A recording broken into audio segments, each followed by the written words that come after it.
Erica, sorry for that little thing, but thank you so much for hanging out with me for a little bit. No worries. So, first thing I gotta ask you is, how have you been dealing with the pandemic? Well, I'm not dealing with that at all. I'm just staying at home and I'm in the studio doing music. That's what I do. There's no live gigs anymore. I haven't done a gig since February.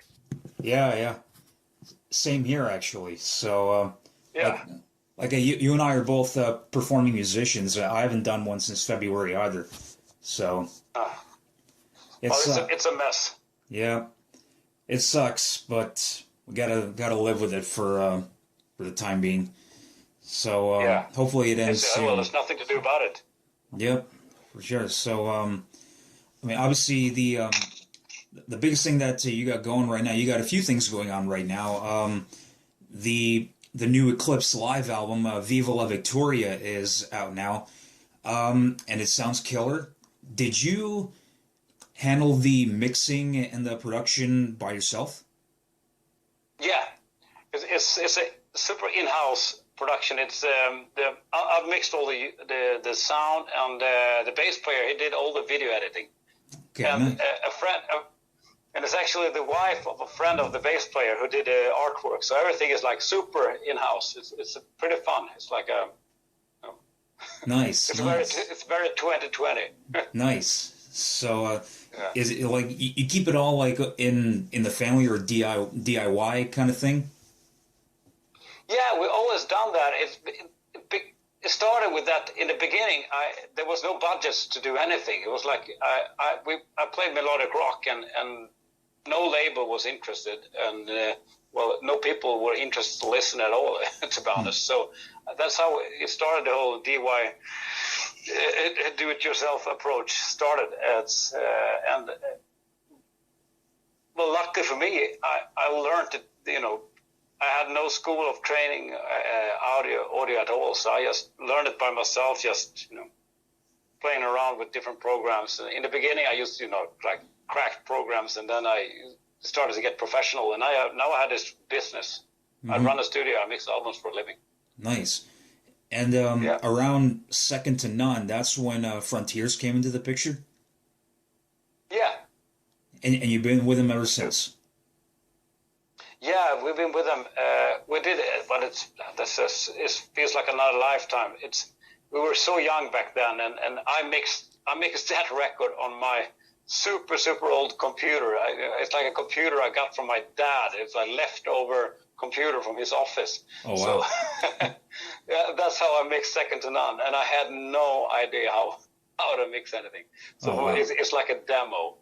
Both those first old records are like demos, Yeah. but they're not great. They're not even good, but there's some potential at least. Yeah, for sure. Um, One thing I wanted to ask you was pretty much all the bands that you're involved with, like Eclipse, Nordic Union, and Wet, all of them are in a very similar musical vein.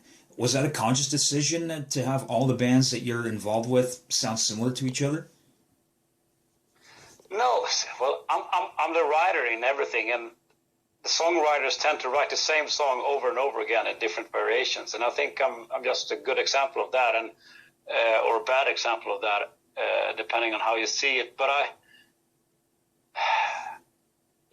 I always try to write a song that I like, and I have my taste, and there's kind of, I guess it's not on purpose, but they kind of, it's like when I mix records, I tend to like some albums. I really like how they sound, and that's a goal I'm reaching for, and it just ends up, even if I try to use a totally new technique of mixing, it's kind of ends up sounding in a similar way, because that's how I like it to sound, and I think it's the same with songwriting.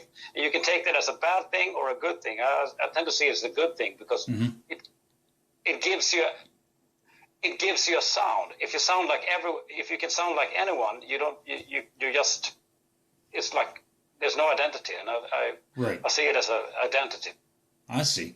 Because normally the way I would look at it is if someone has one band, it sounds one way, then start another band, they want to like maybe try do something that may not be right for their core band. So I think that's the way I've gotten used to seeing it. So that's just the way I thought of it. Because usually when I'm playing an Eclipse record or maybe even a Wet record, sometimes I'll be playing it for like my dad or somebody, and he'll say like, "Oh, that sounds like the other band or something." So you can hear similarities. Yeah. So. Yeah, of course. But there are different singers, and there are of course different. You know, with Eclipse, we always try to develop something new and unique for ourselves, and eventually that uniqueness kind of spills over into the other projects as well. But I guess if I'm thinking about it, Eclipse is probably it's the main front of my musical journey. Kind of that's where I try to push the boundaries of musically, and then eventually the other bands, the other projects follows up and take some of that identity over. But that's where we try to break new ground at least. Right.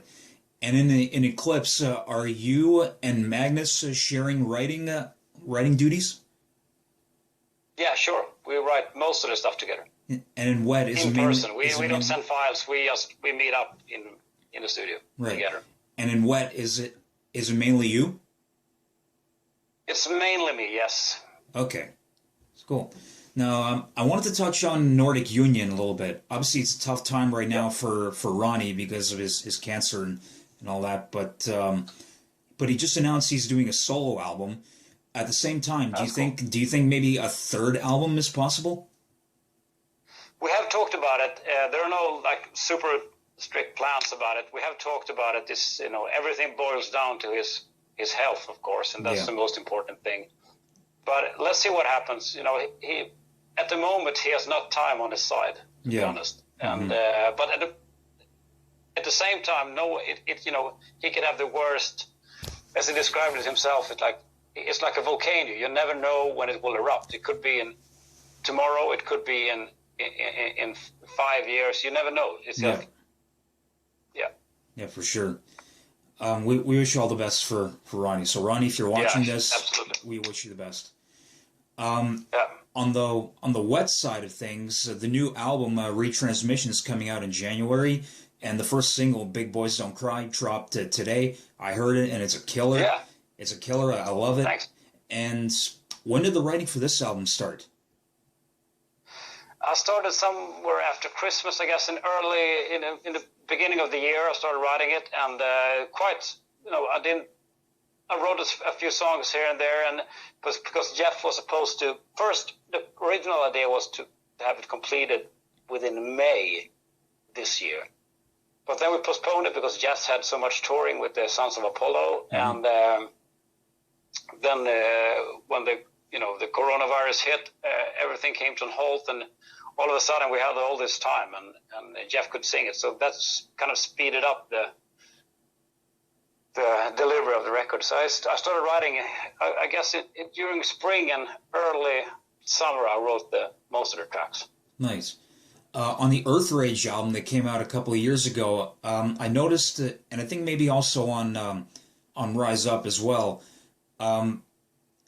you didn't have a bass player. Did you play bass?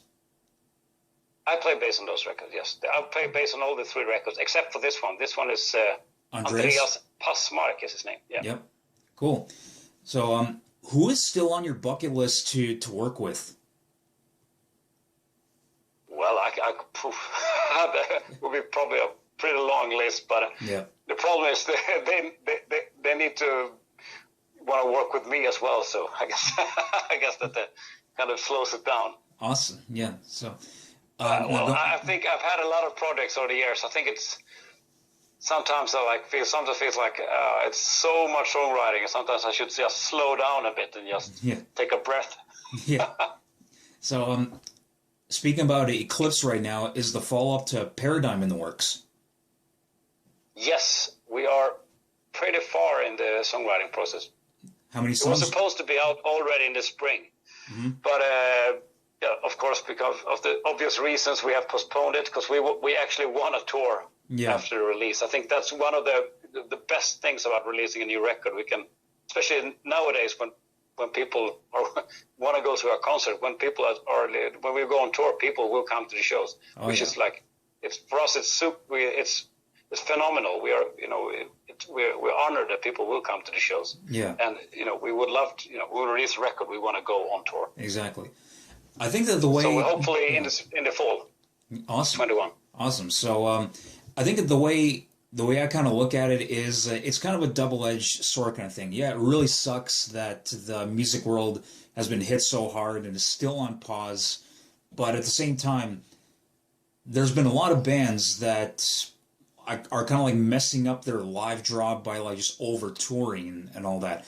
I think with it being on pause for a little bit, giving it a bit of break, when it comes back, there's going to be a lot of demand. So I think it's going to be good for especially bands. Yeah.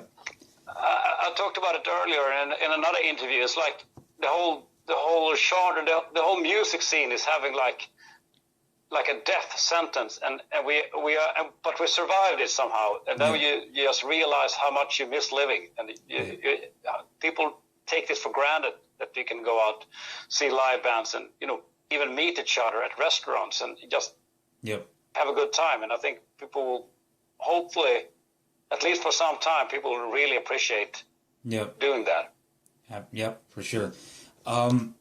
Okay, and also as a musician, it's pretty nice, because when you're in a band, as you're yourself, you're a musician, if you don't work all the time, there's always someone else that takes your place. Yep. And if a band takes a break, it takes like 3 weeks, then someone just steals your spot. Exactly. Every band that's been having a break, and now it's a chance for like everyone to have a break, because there's no one. Everyone is having a break, so there's no. Everyone can just relax and have a pause in the middle of their career, kind of. Yeah. So I think it's a good thing. Yeah, for sure. Okay, last question, and then I'll let you go. When playing live becomes a reality again, would there be any possibility to bring Eclipse across the pond to Canada? Yeah, I've been asking so many times that I've been telling the management and the bookers, we need to go to Canada. I really want to go and play live in Canada. Mm-hmm. I promise you, I'll make that happen. Awesome, because we have a promoter here that won best concert promoter for like 3 years in a row, and he brings all the national and international touring acts to Toronto area, and we can probably talk to him, and he can probably set something up for you guys. That would be great. Just give me text me, and I'll forward it to them. Because awesome. I would love to, especially I would love to go to Canada. That's the main thing. I would love to see your country. Awesome. And we love to see you here as well. So anyway, so Erik, that's pretty much all I got for you. So thank you so much once again for hanging with me. It was a pleasure, and I wish you all the best moving forward with Eclipse and Wet and everything else you got going on. Oh, thank you so much. Yeah, and thank you so much. I really appreciate it. Hope to see you here sometime soon. Yeah, I would love to. Okay. For real. Awesome, Erik. Super. Okay, thanks so much. Have a great weekend. Okay, you too. Happy Friday the 13th. Yeah, it is, yeah. Awesome. Wonderful. Take care, man. See you, man. Bye. Bye.